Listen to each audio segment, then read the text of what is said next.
Corona বা COVID-19 ভাইৰাছে যদি মানুহক বাদ দি মানুহৰ সম্পত্তিবোৰক আক্ৰমণ কৰি ধ্বংস কৰিলেহেঁতেন, মানুহৰ সকলো ঘৰ দুৱাৰ ধন সোণ টকা পইচা মুদ্ৰা বস্তু বাহনী গাড়ী বাহন যদি ধ্বংসস্তূপত পৰিণত হৈ গ'লহেঁতেন কৰোনাৰ সংক্ৰমণত, মানুহে নিৰ্মাণ কৰা বৃহৎ বৃহৎ অট্টালিকা মন্দিৰ মছজিদ গীৰ্জা স্মৃতিসৌধবোৰ যদি কৰোনাৰ সংক্ৰমণত খহি বাগৰি পৰিলেহেঁতেন মাটিত, মানুহে যাতায়াত কৰা বিমান ৰেল বা চাৰিচকীয়া দুচকীয়া সকলো বাহনকে যদি আক্ৰান্ত কৰি ধূলিসাৎ কৰি পেলাব পাৰিলেহেঁতেন কৰোনাই, জন জনকৈ যদি মাটিত বাগৰি পৰি পালিলৈ ৰূপান্তৰিত হৈ গ'লহেঁতেন সমস্ত কাঁচ আৰু ধাতুৰ সৰঞ্জাম, মানুহৰ বিজ্ঞানৰ সকলো অহংকাৰ যদি ধ্বংস হৈ গ'লহেঁতেন কৰোনাৰ ক্ষুদ্ৰ আক্ৰমণত, ভাঙি টুকুৰা টুকুৰি শিল হৈ পৰিলেহেঁতেন যদি ৰাজনৈতিক সকলো চিন্তাৰ দাপোন, সংসদ ভৱন বিধানসভাৰ ভগ্নস্তূপত নাথাকিলেহেঁতেন যদি বহিবলৈ এখনো চকী, কিজানি ভাল হ'লহেঁতেন।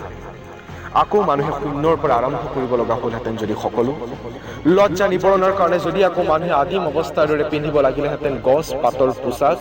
ভোক নিবাৰণৰ কাৰণে যদি ফল মূলৰ বাহিৰে নাথাকিলেহেঁতেন আন একো খাদ্য,